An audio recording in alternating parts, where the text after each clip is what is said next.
Well, we are a year further now since the last devlog video, and yet I'm still working on it. So I guess an introduction might be a nice way to start off with this video. So I'm Jaleko, and together with Maahlie and Sebbe I'm developing an RPG called FrogLake. In this RPG you take on the role of a frog and you're tasked to save the lake from drying up, by adventuring around the lake and fix the sources where the water comes from. It's a classic RPG with a unique battle system and where you have to bind your keys to perform battle actions. You can use your weapons or magic water skills to attack, you can jump to avoid attacks, and you can spam the run button to leave a battle. And there are also items that you can use for any purpose.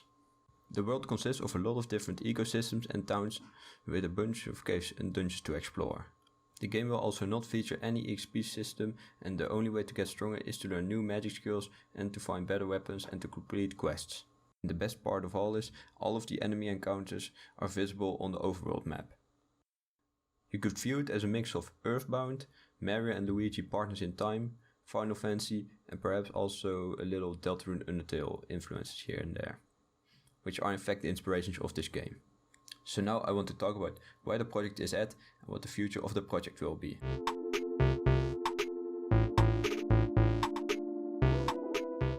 For the past year I've mostly been working on the areas that you will be exploring in the game. The towns that are done for the most part are Potop, of course, your starting town, Bossop, the forest village, has its layout done, Lessel, the snow village up north with its frozen lake, is done, and the desert town, Sudes, has its layout done. This does mean a lot still needs to happen for the big city and the jungle village, which both have a lot of their tiling and glacier work done already, just not the houses. I do need to tile most insides of the buildings, but for me designing the towns and dungeons are definitely the hardest aspects of making this game. The reason this takes so long is because I first need to come up with a design layout, then make the correct tile set to populate the room with, and then I have to place the colliders on the tiles. To have an idea of what is done, here's a map of the lake and how far every part is done, with Bosso being the most done and the area between Jungle Village and the big city is still undecided. Luckily the end of map making has come in sight and I can continue working on things I actually enjoy doing. Like implementing weapons, making enemies with attack patterns that shake up the gameplay, and adding story elements of course. The demo that I assume many of you have played contains 9 tracks. Currently the soundtrack has around 30 tracks, and the goal is eventually to have between 45 and 55 tracks. Another thing to note is that when the demo came out, it was only playable on Windows machines.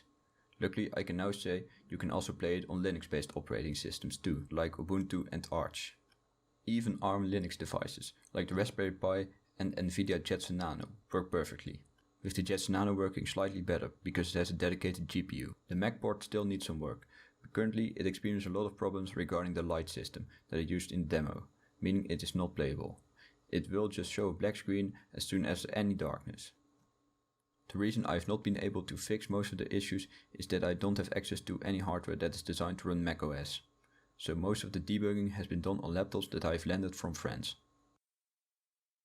Hey, can I lend your MacBook for a moment? I want to try and run FrogLake on it. Sure.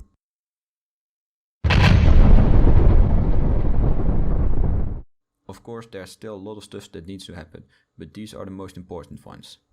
To start off, the inside of most houses and couple of dungeons still need to be done. Then I also want to improve the settings screen and have tabs like gameplay, controls and video and audio for the settings screen. This all so I can store the settings that I want to add in the future. There's also some stuff that I want to improve in the saving system, because it's currently impossible to delete a save point. Instead it's only possible to override them with the current save. A lot of people have asked if I will make the equipables visible on the frog, and I think after so many playtesters have asked for it, it's gonna be a must for the final game, but I feel that something can only be added when I'm done with all of the player animations.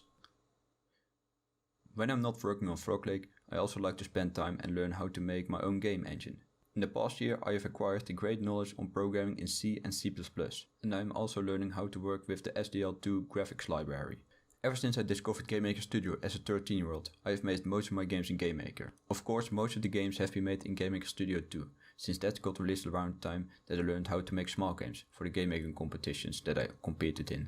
The problem with GameMaker Studio 2 is that I have no control over my ownership, since it's owned by Opera now.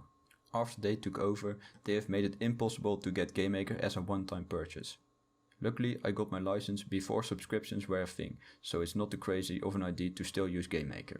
But eventually Oppa will kill off GameMaker Studio 2 and force everyone to use GameMaker Studio 3, which will most definitely be subscription only, which is something I will not take part in. That's why I have decided when FrogLake is able to be released, I will publish the version made in GameMaker Studio 2. And then immediately after, I want to remake the entire game, but in my own custom engine, written in C and C++, that might just even allow me to port it to a whole other world of platforms. Just imagine, FrogLake on the PlayStation Portable. It's not like I owned one as a kid, but it would be the perfect console, since the screen is practically one-on-one with the window size of FrogLake.